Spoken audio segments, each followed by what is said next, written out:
안녕하세요. 오늘은 만성 통증에 대한 아주 흥미로운 접근법, 바로 플로테라피에 대해서 한번 제대로 파헤쳐 보겠습니다. 자, 바로 시작해 볼까요?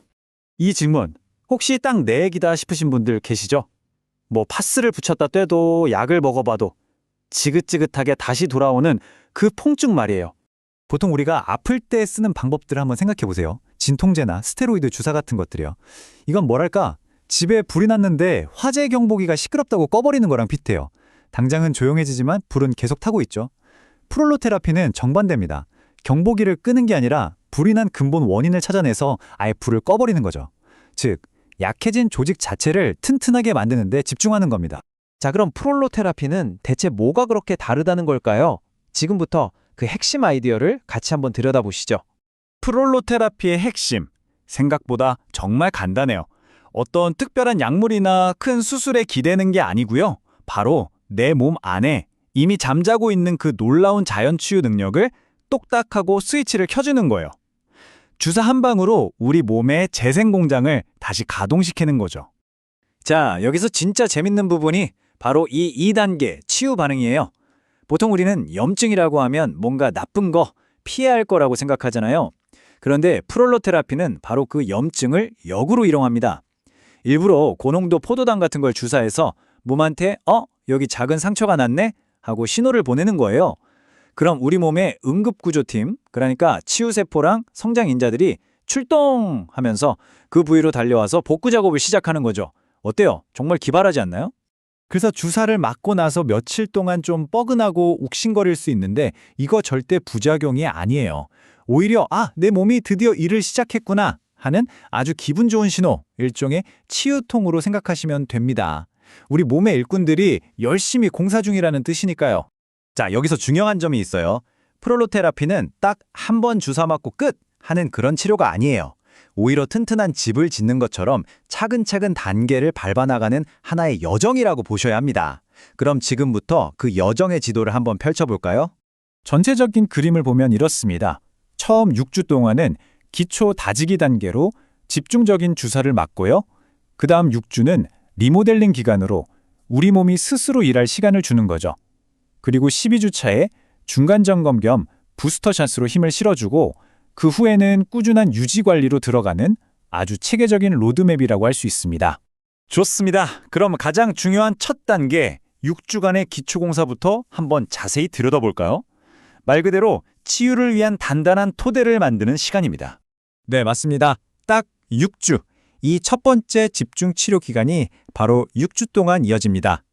짧지 않은 시간이지만 가장 중요한 시기라고 할 수 있죠. 이 6주 동안에는요, 매주 주사를 맞으면서 우리 몸의 치유 시스템을 계속해서 노크하는 거예요. 일어나! 이런 시간이야! 하고요. 그래서 주사 맞고 2, 3일 정도 뻐근한 치유통을 느낄 수 있고요. 솔직히 이때는 왜 아직 안 좋아지지? 하는 생각이 들 수도 있어요. 하지만 이게 정상입니다. 가장 중요한 건 바로 인내심이에요. 지금 눈에 보이지 않는 땅 밑에서 튼튼한 기초가 다져지고 있는 중이라고 생각하시면 됩니다. 자, 이렇게 6주간의 기초공사가 끝났습니다. 그럼 이제 진짜 성장이 일어나는 다음 단계로 넘어가 볼까요? 우리가 심어놓은 씨앗이 이제 막 싹을 틔우고 튼튼한 나무로 자라나는 시간입니다. 그리고 나서 이어지는 또 다른 6주. 이 시간은 적극적으로 뭔가를 하는 대신에 우리 몸에게 조용히 스스로를 재건할 시간을 주는 아주 중요한 기다림의 시간입니다. 바로 이 6주, 주사를 맞지 않는 이 리모델링 기간에 진짜 마법 같은 일이 벌어집니다. 지난 6주 동안 우리가 계속 신호를 보냈잖아요? 그 신호에 응답해서 몸이 새로운 콜라겐 섬유들을 막 만들어내기 시작해요. 이 콜라겐들이 서로 얽히고 단단해지면서 약했던 조직이 실제로 두꺼워지고 강해지는 거죠. 그래서 많은 분들이 바로 이 시점부터 진짜 통증이 줄었네? 하고 변화를 체감하기 시작합니다. 그리고 나서 병원에서 재생이 잘 됐는지 확인하고 마지막으로 한 번 더 힘을 실어주는 부스터샷으로 핵심적인 치료 단계를 마무리하게 됩니다. 자, 이렇게 튼튼한 집을 다 지었어요. 그럼 그걸로 끝일까요? 아니죠. 오랫동안 안전하게 살려면 꾸준히 관리해줘야 하잖아요. 이제 마지막 단계, 바로 이뤄낸 것을 잘 지키기 위한 장기적인 관리에 대해 이야기해보겠습니다. 핵심 치료가 끝났다고 해서 그냥 방치하는 게 아니라 3개월에 한 번 정도씩 정기검진을 받는 거예요. 이건 마치 자동차 정기점검처럼 문제가 다시 생기기 전에 미리 예방하고 어렵게 되찾은 건강한 상태를 오랫동안 유지하기 위한 아주 중요한 과정이라고 할 수 있습니다. 자, 지금까지 프롤로 테라피가 어떤 원리로 또 어떤 과정을 거쳐서 진행되는지 알아봤는데요. 그럼 가장 궁금한 질문이 남았죠? 과연 나에게도 이 치료가 맞을까 하는 점이요. 생각보다 정말 다양한 분들에게 도움이 될 수 있습니다. 지긋지긋한 만성 허리 통증, 목이나 어깨 통증은 물론이고요. 퇴행성 관절염으로 고생하시는 무릎이나 발목, 또 회전근개 파열이나 오십견, 척추관 협착증, 테니스 엘보까지 이렇게 인대나 힘줄이 약해져서 생기는 문제라면 대부분 효과를 기대해 볼 수 있어요. 특히 수술은 정말 피하고 싶다 하시는 분들께는 아주 좋은 선택지가 될 수 있습니다. 하지만 물론 주의해야 할 점도 있습니다. 모두에게 맞는 만능 치료법은 아니니까요.